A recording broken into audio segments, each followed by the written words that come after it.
Hey, welcome to my channel. For those that don't know, my name is Jeff, and today we're taking a look at the OnePlus Blitz Wireless. I was lucky enough to actually get these on launch, mainly because if you follow people in other countries and products launch just a little bit quicker than yours, you get a good idea on what's going to sell out. And sure enough, I was glad to have added it to the cart when the OnePlus 6 came out and had them both come at the same time because they were very hard to get.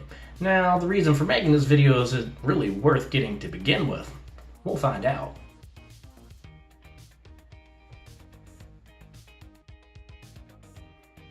So presentation-wise, it's definitely kind of the typical OnePlus. You've got your white box, little branding, and a silhouette. A little bit more, I guess, than usual from them, at least in my experience with their phones. Simply splits right open. There probably was tape, but of course I've already opened it at this point. You got your little extra earpiece attachments, depending on your size ear. Little silicone carrying case. Let's see if we can get it out. That is magnetic. Yeah. If you ever use that. Didn't even realize for the longest time that there was a nice cable, a bit short, but it's still their kind of cool OnePlus cabling in there for charging.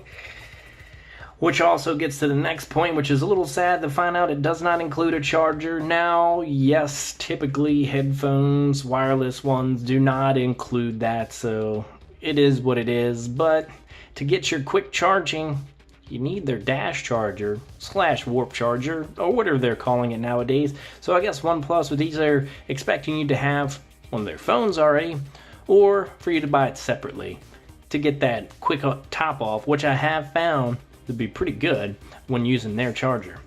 Go ahead, let's get that out of the way. The actual headphones themselves would have been in this side. They kind of would have poked through there. Free your music, whatever that means. And then this side would have popped open. Little instruction book nobody looks at.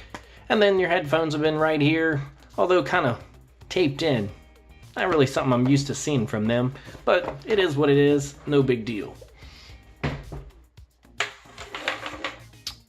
So the headphones themselves, a little odd, kind of ropey. You don't really know what to do with them if you're putting them on a table. Kind of get them in that loop design there is kind of how I put it. So very long cable, doesn't get tangled on anything, but it is long. So with that said, these kind of loop right in front of your face, that little horseshoe, not the best looking. Kind of wish the headband maybe was a little shorter to just have a little bit less, a little bit more compact, I guess you'd say. But again, at least they don't tangle up or get in the way. It's kind of odd. Looks weird for me. They do have USB Type-C, as we already kind of went over, since it uses their dash charger. That's on the headset themselves. Very flexible. Kind of feels cheap to me. But hopefully they'll last over the test of time. One of the other things, got it the wrong way. The controls are actually on the left, which I don't know why I feel like that's odd to me. I feel like most have been on the right. Maybe I'm thinking of that wrong, but I always, whatever. Controls are very flush though. Had a hard time finding the volume. Wish there was an actual click button, something like a little bit more raised than what's in the middle there. But just basically Apple's even cheap headphones have better controls to me than this. The ones they include in the box. And these were $70. So not super, oh geez. There we go. Not super disappointing, but it could be better. Another thing kind of cool though, magnetic, which does power them down. Kind of nice. Very lightweight and comfortable. Battery wise, at least 6 hours or so. Never really timed it, but on average I was using them maybe an hour a day for phone calls, which probably shouldn't be used for that because they are very, very sensitive as far as the microphone goes. I don't see a way to adjust that at all, and I got a lot of complaints. But hey, you wanted to talk to me, that's the way I was going to do it. I had other stuff to do, so not the best when it comes to phone calls. There is a button though on these for power. I never really cut them on and off. That Never powered them down manually, always just stuck them together. Like I said, kind of cool. They will charge very quickly using their charger. That 15-minute top off does work very well if you do that. I didn't have the stopwatch out, but that quick top off, I was able to clean the whole inside of my truck with it, no problem.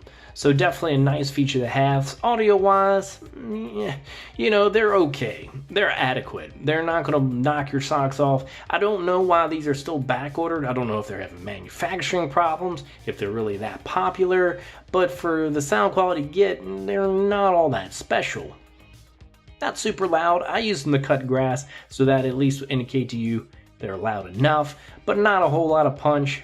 Nothing that knocks my socks off at all for $70. But you get pretty decent battery life. They are comfortable. I just wouldn't probably use them for phone calls for the average person. So for me, despite its kind of horseshoe design, which gets in your way, they're very long, look a little odd when you're using them to me, they're a keeper. Overall, I do like them. So I would recommend them. I just wouldn't go out my way to find them. Anyways, later.